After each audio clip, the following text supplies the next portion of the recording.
نہیں، روایت ایک ہے، سید جعفر عباس کہہ رہے ہیں کہ روایت حلال کے عنوان میں اختلاف کی نوعیت کیا ہے؟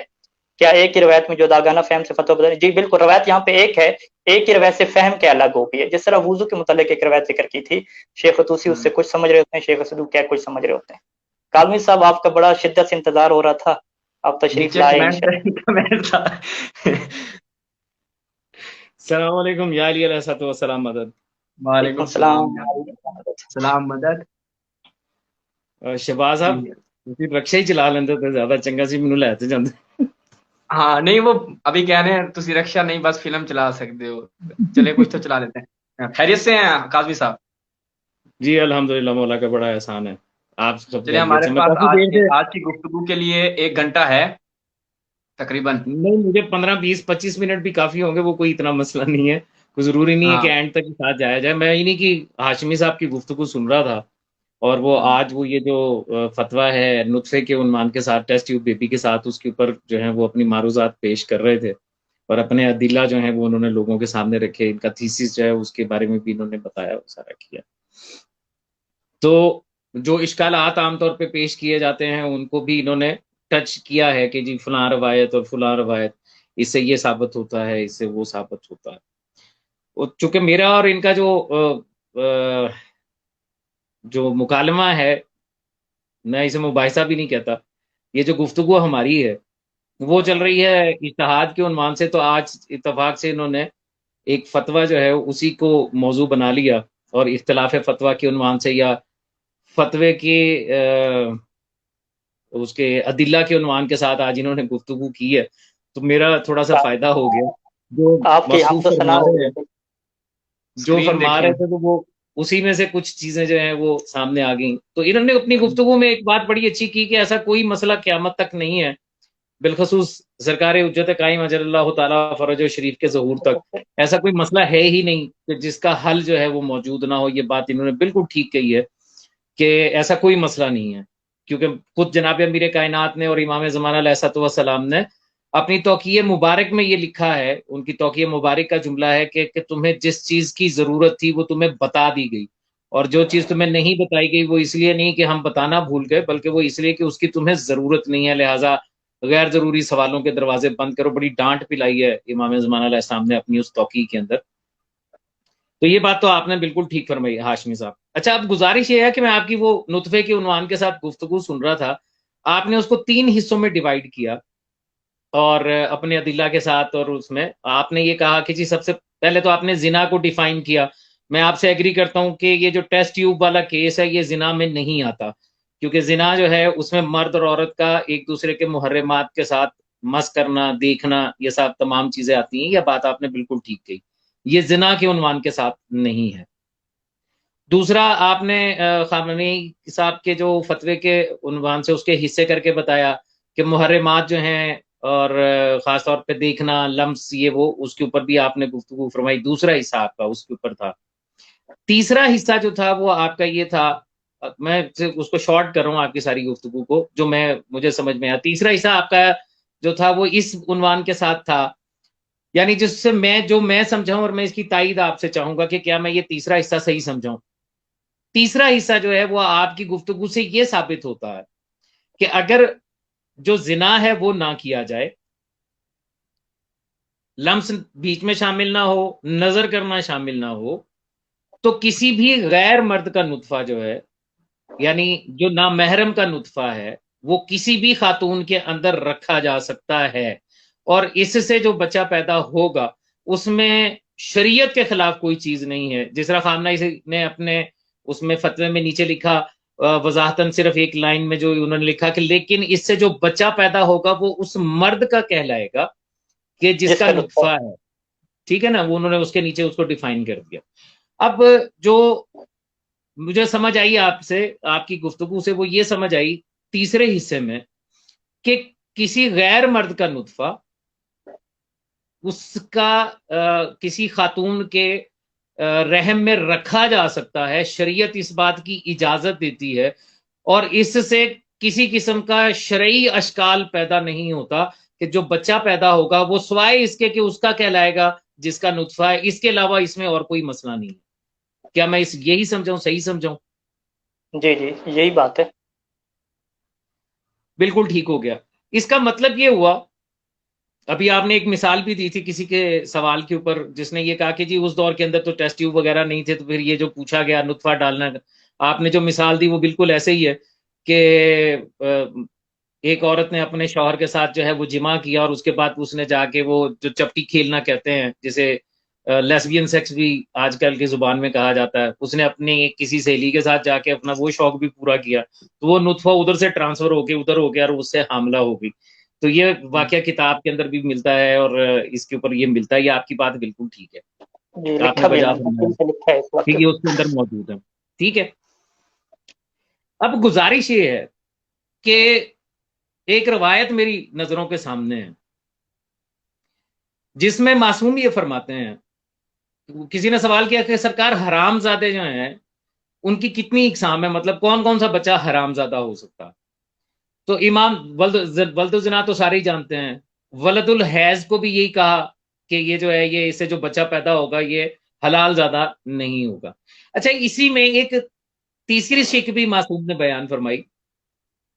آپ نے فرمایا کہ اگر کوئی مرد اپنی حقیقی زوجہ سے اس عالم میں جمع کرے کہ اس کے ذہن میں کوئی غیر عورت ہو یا عورت کے ذہن میں کوئی غیر مرد ہو، تو اس سے جو بچہ پیدا ہوگا وہ بھی حلال زادہ نہیں ہوگا.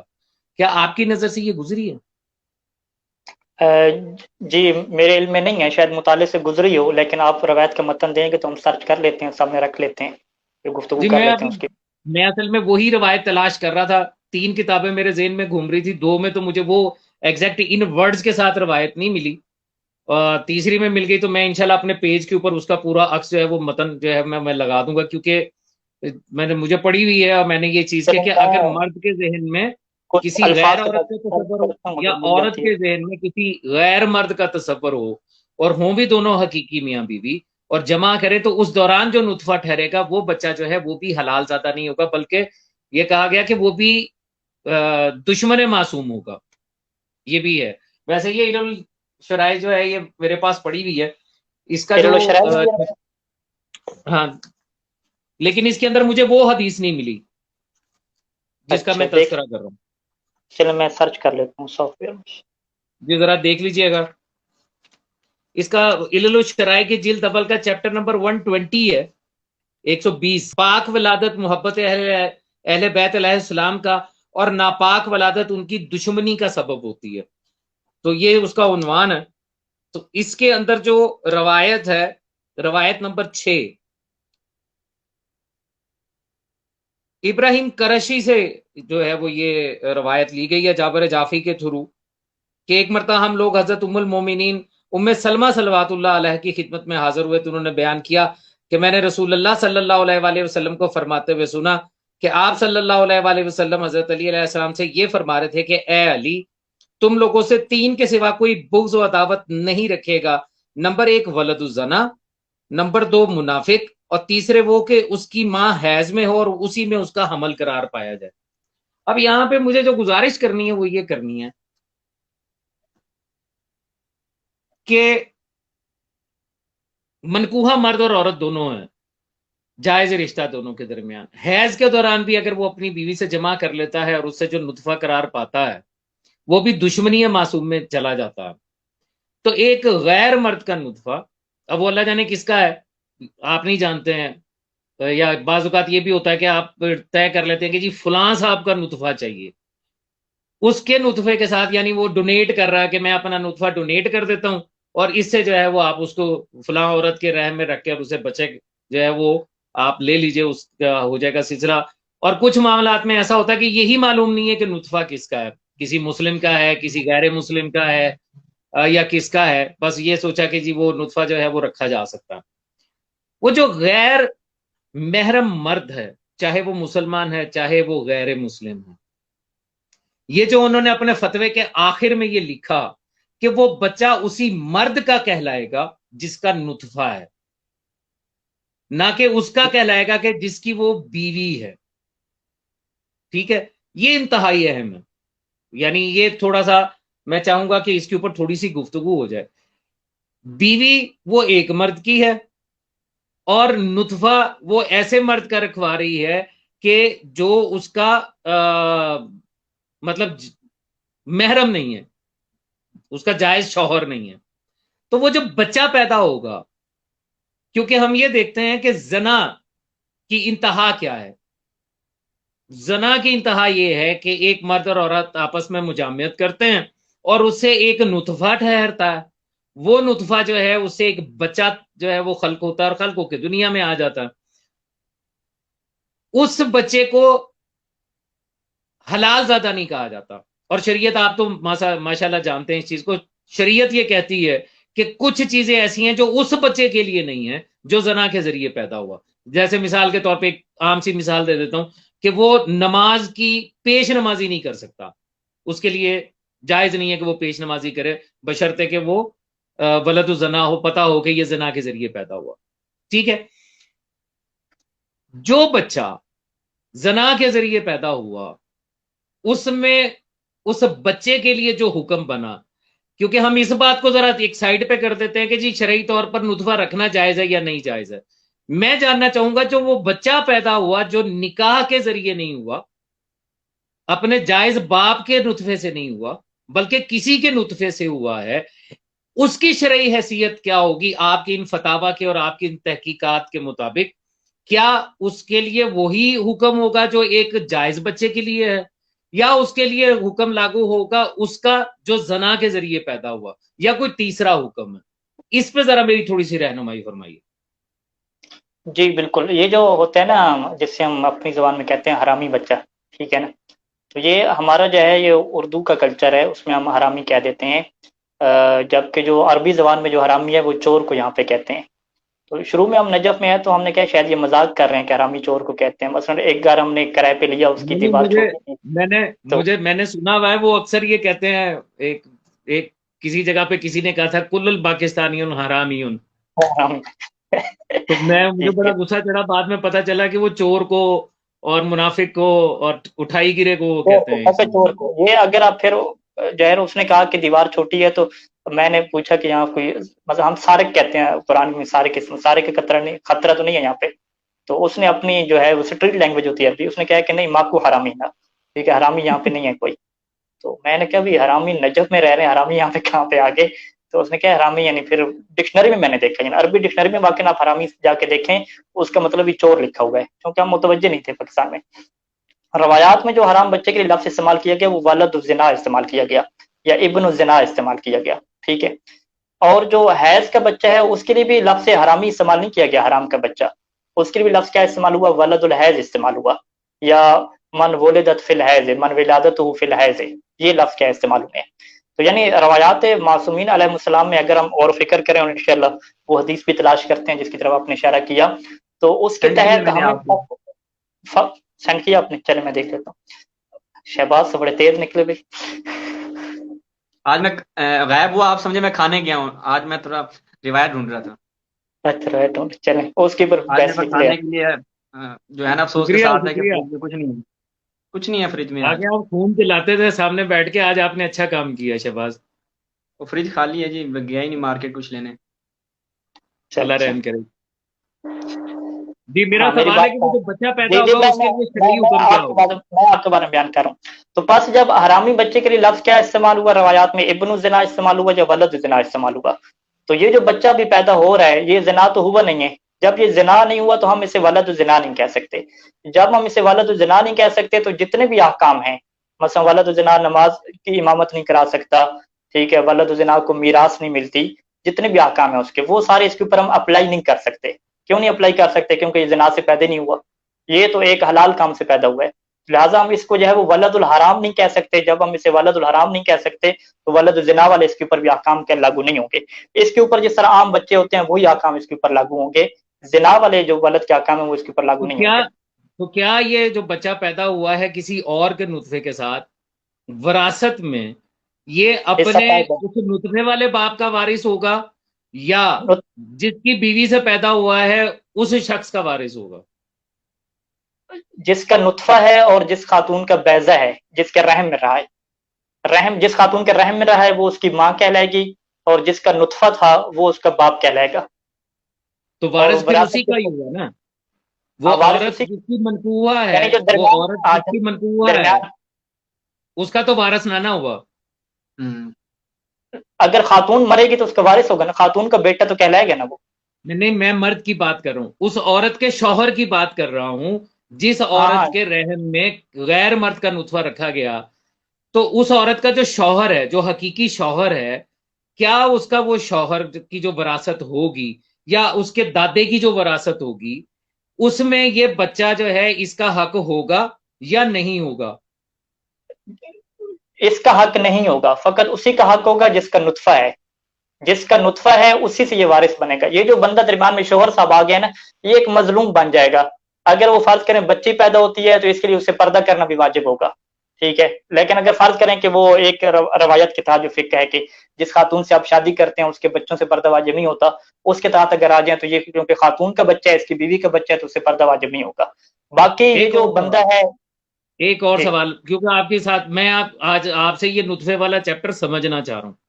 جی جی ایک اور سوال, عبداللہ آپ نے صاحب کہا کو اگر سمجھتا بچی ہے پیدا ابھی ہوتی ہے تو شہباز اس سے صاحب پردہ بھی واجب ہوگا اس کا, یا ایک کچھ منٹ روایات میں جس عورت سے شادی ہے اس سے جو ہے وہ پردہ بھی واجب نہیں رہتا. اچھا, جو اس عورت کا موجودہ شوہر ہے, کیونکہ اس نے اس کو طلاق تو دی نہیں ہے, وہ اس سے علیحدہ تو نہیں ہوا ہے, تو اسی کے نکاح میں, تو وہ بچی جو غیر مرد کے نطفے سے پیدا ہوئی, کیا یہ والا شوہر اس بچی سے نکاح کر سکتا؟ نہیں, نکاح نہیں کر سکتا نا, کیونکہ نکاح کے لیے قانون کیا ہے کہ جو آپ کی منقوہ ہوتی ہے اس کے بچوں سے آپ نکاح نہیں کر سکتے. جو آپ کی منقوہ ہے, دیکھیں یہ بھی تھوڑا سا کلیئر کر لیتے ہیں. ایک عورت ہے, اس کی پہلے کسی مرد کے ساتھ شادی ہوئی, اس میں سے اس کے جو ہے وہ بچے بچہ ہوا ہوئے, سوتیلا یعنی اس کا سوتیلا ہو گیا, نطفہ باپ, الگ تھا, اس لیے بعد میں اس کی کسی دوسرے مرد کے ساتھ شادی ہو گئی, تو جس مرد کے ساتھ اس کی شادی ہوئی اس کے لیے وہ جو اس کی بچی ہے وہ اس کے لیے وہ محرم تو نہیں ہے, محرم ہے, وہ تو محرم ہے, کسی اس کے اور ساتھ مرد شادی کی نہیں کر سکتے. ہے نا. نہیں, یہ ربائب, اس سے قرآن نے کیا کیا ربیبہ کہا ہے, ربائب یعنی کسی خاتون سے آپ شادی کرتے ہیں اور وہ پہلے سے بچے لا رہی ہے اپنے, وہ بچے اس شوہر کے لیے کیا ہوتے ہیں, محرم ہوتے ہیں. یعنی محرم کیا مطلب کہ اس سے پردہ واجب نہیں ہوتا اور اس سے وہ کیا شادی نہیں کر سکتا, وہ اس سے نکاح نہیں کر سکتا, اس بچی سے شادی نکاح نہیں نہیں کر کر سکے سکتا گا. جی, اس بچے سے شادی اچھا, نہیں کر سکتا. وہ اسے شادی نہیں کر سکے گا, لیکن وہ بچی بھی اپنے اس باپ کی جس نے اس کو پالنا ہے اور جس کی وہ زوجہ ہے, وہ بچی جو ہے وہ بھی اپنے اس باپ کی وراثت میں کوئی حصہ نہیں رکھے گی. جی جی بالکل ایسی. بالکل ٹھیک ہو گیا. شہباز یعنی صاحب یہ کامنٹس آپ بھی نہ ڈالیں اسکرین پہ, ڈسٹرب وہ کر رہے ہیں. کاظمی صاحب وہ ریلیٹ تھا نا کاظمی صاحب سے. کاظمی صاحب میں نے کہا جی اس پہ جواب لوں گا مجھے بھول جائے گا. آج تو بڑے ادب سے گفتگو کر رہے ہیں شہباز صاحب حسنین کاظمی صاحب کے ساتھ. کاظمی صاحب میں نے آپ سے کبھی بیعت بھی کی ہے یا کوئی؟ نہیں, الحمدللہ ہم لوگ جو اس وقت سکرین کے اوپر ہیں, ہماری آپس میں کبھی بھی اس طرح کی گفتگو نہیں ہوئی. ہم آپس میں ایک دوسرے کے ساتھ عزت کے ساتھ ہی بات کرتے ہیں. نہیں, وہ ایک زلفوں الحمدللہ. والے بابا جی ہیں, وہ اکثر کہتے ہیں کہ آپ حسنین کاظمی صاحب کے ساتھ بدتمیزی کرتے ہیں. میں نے کہا ان کے ساتھ اتنا فرینکنس میں گفتگو ہوتی ہے کہ وہ بھی محظوظ ہوتے ہیں, ہم بھی محظوظ ہوتے ہیں, تو اس لیے میں نے یہ لگایا, میں نے نہیں کہا جواب لے لیتے ہیں کاظمی صاحب سے. نہیں, الحمدللہ ابھی تک کوئی وہ بدتمیزی والا چیپٹر نہیں آیا چلیں ایسا, اللہ کا نہیں, شکر ہے. اگر آیا تو سوال کاظم صاحب کھول کے بتائیں, معذرت نامہ کروا دیتے ہیں بھائی. شہباز نے اگر کوئی آپ ہاں, کے ساتھ بد اخلاقی کی ہو تو آپ میں یہ نے کہا ہے, اسکرین میں پہ. نے کہا تو کاظمی صاحب کے ساتھ تو میں کیا کہتے ہیں پچھلے پروگرام میں آج بھی کچھ باتیں کرنی تھی, لیکن ہمارا موضوع کی طرف آ گئے. میں نے کہا تھوڑا سا ہنسی مذاق چلتا رہتا ہے. مومنین جو ہے وہ خود کمنٹ کرتے ہیں کہ ابھی دیکھیں کمنٹ آیا ہے کہ جناب آپ تینوں مسکراتے ہوئے بہت اچھے لگتے ہیں, دل کو سکون ملتا ہے, شہباز, ہاشمی اور کاظمی, جیت انشاءاللہ لازمی. اور یہ آگے شعر بنایا. جی, چلیں, ان کی سوال مہربانی اپنا ہے. جاری رکھیں. اصل میں نے جب پہلے دن جب ہماری گفتگو ہوئی تھی تو میں نے تبھی واضح کر دیا تھا کہ کسی کا بھی دماغ خراب نہیں ہوتا کہ وہ بلا وجہ کسی کے گلے پڑ جائے یا بدتمیزی شروع کر دے. جب بات عدلہ کے ساتھ اور علمی انداز میں طریقے کے ساتھ اور ادب کے ساتھ ہو رہی ہو تو پھر اسی طریقے سے گفتگو چلتی ہے, تو اس میں حیرانگی والی بات کوئی نہیں ہے. وہاں پہ جو کچھ میرے پیج کے اوپر یہ لوگ کرتے ہیں ان کو اسی انداز میں جواب دیا جاتا ہے. بہرحال اس کو سائڈ پہ کرتے ہیں. اچھا جی, ابھی ہاشمی صاحب نے جو 2-3 باتیں واضح کی ہیں اس سے یہ پتا چلا کہ جو بچہ پیدا ہوگا وہ اس کا ہوگا جس کا نطفہ تھا, وہ وارث نہیں ہوگا اس باپ کا کہ جو اس کی ماں کا موجودہ خامند ہے, وہ اس کا باپ بھی نہیں ہوگا, ٹھیک ہے, اور اس کا وارث بھی نہیں ہوگا. اور نمبر 3 ایک چیز میں اور جاننا چاہ رہا ہوں, یہ جو ہاشمی صاحب نکاح کا سلسلہ رکھا گیا، نکاح کا کہ ایک مرد اور ایک عورت کے درمیان جو ہے وہ ایک نکاح کا رشتہ قائم کیا جائے اور اسے معروف کر دیا جائے کہ جی اس مرد نے کس عورت کو جو ہے بحیثیت اپنی زوجہ قبول کر لیا اور اس عورت نے اپنے اس مرد کو بحیثیت اپنے زوج قبول کر لیا. یہ جو نکاح کی شرط رکھی گئی، اور ظاہر ہے کہ نکاح کا مقصد افزائش نسل ہی ہے، معصوم خود فرماتے ہیں کہ نکاح اس لیے کیا کرو کہ تمہاری نسل آگے بڑھے، یہ تو حکم معصوم بھی ہے. تو نکاح کا پھر کیا فائدہ ہوا آج کے اس دور میں؟ یہ سوال ہے میرا، سوچ اس کو سمجھیے گا. آج کے اس دور میں پھر نکاح کی کیا ضرورت رہ گئی کہ جب ایک عورت ایک غیر محرم مرد کا نطفہ سائنٹیفکلی رکھوا کے ایک جائز بچہ پیدا کر سکتی ہے، وہ بچہ جو ہے وہ کسی بھی طریقے سے ناجائز نہیں ہوتا، تو پھر نکاح کی کیا ضرورت رہے گی؟ کوئی بھی عورت جو کہتی ہے کہ مجھے مرد پسند ہی نہیں ہے، میں شادی کرنا ہی نہیں چاہتی لیکن میں ماں بننا چاہتی ہوں، ٹھیک ہے، وہ اس پروسیس میں جا سکتی ہے. جی چلی جائے، وہ شادی نہ کرے، اپنے آپ کو گناہ سے بچا کے رکھے، اور وہ ٹیسٹ ٹیوب بیبی کے ذریعے بچہ حاصل کر لے. جی حاصل کر لے. تو ہم وہ جو کماری ماں بنے گی تو وہ شریعت میں اس کے لیے کسی قسم کا کوئی مسئلہ نہیں ہے، نہ اس مسئلہ کے ہے لیے تو نہ پیش بچے کے کریں نا، لیے. کوئی روایت پیش کریں نا، ہمیں تو مسئلہ نہیں لگا روایات میں نہیں، میں دیکھا. تو آپ سے روایت پوچھ رہا ہوں بھائی، آپ نے کہا مجھے ہے، روایت نہیں ملی. جی میں وضاحت میں کرتا آپ ہوں، سے میں وضاحت پوچھ رہا ہوں کہ شریعت دیکھیں میں اس ہم میں کوئی مسئلہ نہیں آئے گا. اس کو ہم یوں بناتے ہیں، ہم اس کے حرام ہونے کی یوں دلیل دیتے ہیں کہ بھئی دیکھیں جی، نکاح کا جو مقصد ہے شریعت نے جو رکھا وہ فقط ایک مقصد رکھا کہ اس سے افزائش نسل ہو.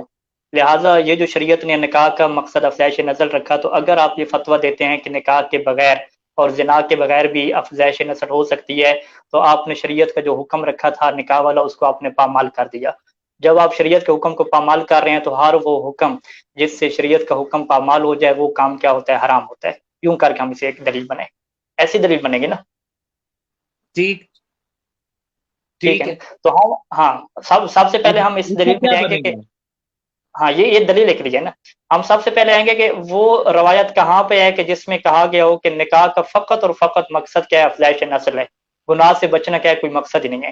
جبکہ قرآن مجید واضح طور پہ کہہ رہا ہے کہ مومن وہ ہوتے ہیں، مومنین و مومنات کو جو اپنی شرمگاہوں کی حفاظت کرتے ہیں سوائے اپنی ازواج کے.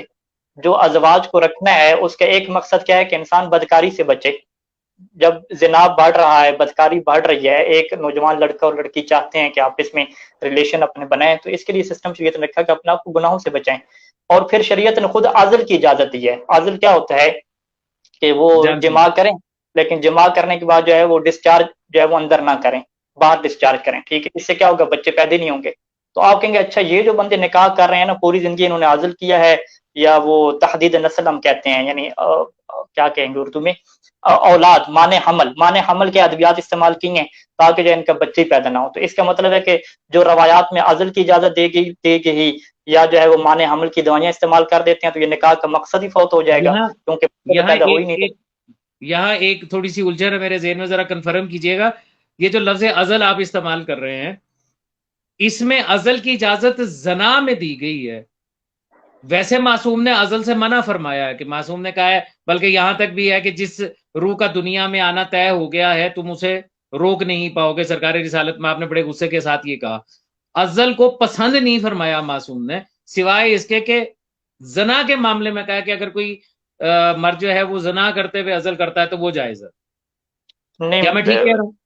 نہیں ایسی میں نے بعض روایات پڑھی ہیں کہ جس میں عزل کی اجازت دی گئی ہے معصوم کی طرف سے. جو آپ کی روایات ہیں، مثلا ابھی روایات میرے سامنے نہیں ہے، انشاءاللہ سرچ کر لیتے ہیں، کہ جس میں معصوم نے جو ہے وہ عزل کی مذمت کی ہے، فرض کریں اگر وہ روایت ہے جس طرح آپ بیان کر رہے ہیں، تو وہ واضح اجازت والی روایات بھی موجود ہیں. تو آپ دونوں کو جمع کریں گے تو آپ کہیں گے زیادہ بہتر ہے، یعنی آپ زیادہ سے زیادہ ایک رجحان ثابت کریں گے، اس کو آپ حرام ثابت نہیں ہاں، کر وہ سکتے. مطلب آپ اس دور کے میں اس دور کا عزل کر لیں، آج کے دور میں جو ہیں وہ مانے حمل دوائیاں کر لیں، یا کانڈومز وغیرہ، یا جو اس طرح کی چیزیں ہیں. وہ میں نے پڑھتا ہوں تو یعنی اس جائز. میں لکھا ہوتا ہے کہ ریشمی کپڑا وغیرہ لپیٹ کے اگر ایسا کر لیا جائے جو مانے حمل ہو جائے یا اس طرح کی، تو وہ آج کل کے مطابق وہی ہو جاتا ہے. بہرحال تو یعنی وہ کہنے جو کا مطلب کیا ہے قاضی صاحب؟ کہنے کا یہ مطلب ہے کہ یہ جو دلیل ہم بنا رہے تھے نا نکاح والی، کہ افزائش نسل کا مقصد ختم ہو جائے گا، لہٰذا جو افزائش نسل کا مقصد جس فعل سے فعل سے ختم ہو رہا ہے اس فعل کو حرام قرار دیں. یہ اشکال معنی حمل دوائیوں پہ اور عزل کے اوپر بھی یہ اعتراض سیم بنتا ہے. تو لہٰذا عزل بھی حرام ہونے چاہیے، جبکہ عزل کے حرام ہونے کا کوئی فقیہ قائل نہیں ہے. اور جو میرے ذہن میں آ رہا ہے کہ واضح روایات اس کے اوپر موجود ہیں عزل کے جائز ہونے کے اوپر، اور خدا کے معصوم پوچھا کرتے تھے، رابعہ کو پوچھا کرتے تھے معصوم سے بات. بالکل ٹھیک ہے. شریعت یہ بھی بتاتی ہے کہ جو شخص جو ہے وہ مشت زنی کے سلسلے میں اپنے آپ کو ضائع کرتا ہے، اس کی وہی شدید نفرت کا اظہار کیا گیا، منع کیا گیا اسے کہ یہ کام جو ہے وہ مت کرو. تاکہ اس میں بھی یہی ہے کہ ایک بندہ جو وہ کہتا ہے شادی نہیں کرنا چاہتا. قرآن کی آیت کے مطابق ثابت ہے کہ جو شرمگاہوں کی حفاظت مومن کرتے ہیں سوائے اس میں فقط استثناء میں دو ملتے ہیں. ایک بیوی کا استثناء ملتا ہے اور دوسرے استثناء وہ جو پرانے زمانے میں لونڈیاں ہوتی تھیں. بیوی اور لونڈی کے علاوہ تو جنسی شہوت کو پورا کرنا اپنے جسم کے ذریعے سے یہ جائز ہی نہیں ہے. تو یہ اپنے ہاتھ سے کریں، کسی طریقے سے کریں، یہ جائز نہیں ہے. قرآن کی خود واضح آیت اس کے اوپر موجود ہے. تو یعنی ابھی موضوع کی طرف اگر آپ پلٹیں تو پھر ہم دلیل مثلا کیسے بنائیں گے؟ یعنی جو میرے سامنے دلائل ہیں میں نے فقہا کے پڑھے حرام ہونے کے، انشاءاللہ اگر حرام ہونے کے اوپر دلائل دوں تو وہ بھی اچھے خاصے پکے دلائل ہیں، ایسا نہیں ہے کہ کچے دلائل ہیں. تو آپ مثلا جو حرام ہونے کے دلائل ذکر کر رہے ہیں وہ اس طرح کے دلائل نہیں ہیں مثلا جو آپ ذکر کر رہے ہیں. نہیں، میں ابھی حرام کی تو بات ہی نہیں کر رہا بھائی. میں تو آپ نے جو کچھ بیان کیا ہے ہاشمی صاحب، میں اس کو مزید کھول کے اور سمجھنے کی کوشش کروں. دیکھیں ابھی جو میں نے سوال کیا اس سے مجھے مزید جو 4 باتیں سمجھ میں آئیں وہ کیا سمجھ میں آئیں. پہلی بات سمجھ میں یہ آئی کہ وہ جو بچہ ہوگا جو کسی غیر مرد کے نطفے سے ہوگا وہ اس کی اولاد کہلائے گا، جیسا کہ خامنائی صاحب نے اپنے اس میں لکھا بھی ہے کہ وہ اس کی اولاد کہلائے گا جس کا نطفہ، نہ کہ اس کی اولاد کہلائے گا جس کی بیوی ہے.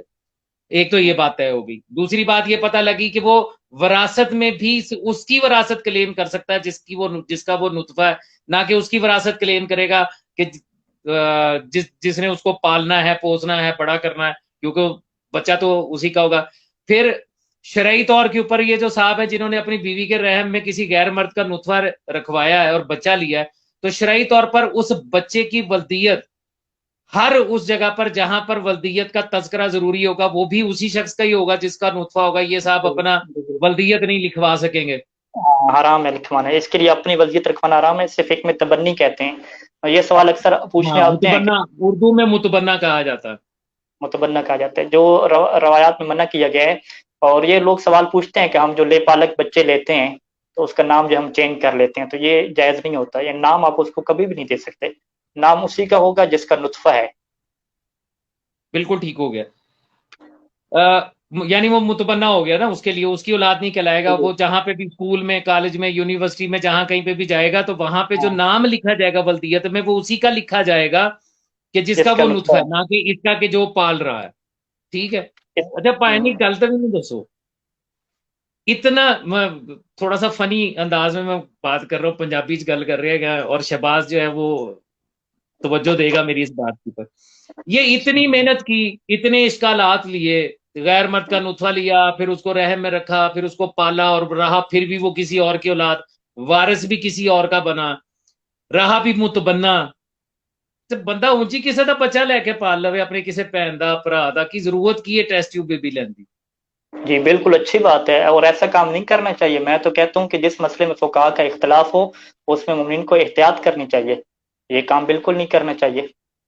تو یہ تو بہت اچھی آپ دے رہے ہیں کہ آپ نے بھائی بچے کرنے ہی ہے تو یتیم بچے اور لوگوں کے ہیں وہ آپ لے کے پالیں. کام کا اس پروسیس سے آپ نے گزرنے. ہاں، اور رزلٹ میں آپ کو ملے گا پھر بھی متبنہ، وارث نہیں ملا. ادھر بھی وارث نہیں ملے گا، وارث نہیں ملا آپ کو. ٹھیک ہے.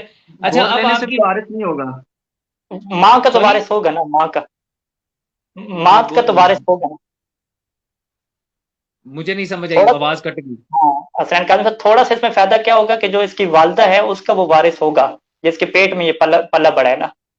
ہاں، جس ماں کے پیٹ میں اس کا وارث ہوگا. وہ تو ہاں والدہ کا وارث تو ہوگا، والدہ کا. لیکن جو لے پالک ہے وہ تو دونوں کا وارث نہیں ہوگا. اگر وہ لڑکا لے رہے ہیں، فرض کریں لے پالک لے رہے ہیں، تو والدہ سے اس کا پردہ کرنا بھی واجب ہو جائے گا. اگر لڑکی لے رہے ہیں تو ادھر بھی پردہ کرنا واجب ہو جائے گا. یعنی اس میں مشکلات ہیں زیادہ. مثلا میں شرعی مشکلات آپ کو کیا بتاتا ہوں کہ اگر آپ لے پالک لڑکی لے کر آتے ہیں تو اب وہ جو اس کا باپ ہے اس کے لیے ساری زندگی اس سے پردہ کرنا واجب ہے. وہ جرابیں بھی پہن کے رکھے، اس کو وہ ہاتھ نہیں لگا بھائی یا سکتا. بہن کا بیٹا یا بیٹی ہو تو تب بھی نہیں، وہ تو پھر تو نہیں چلے گا نا. بھتیجا یا بانجی ہو پھر تو وہ محرم ہے نا.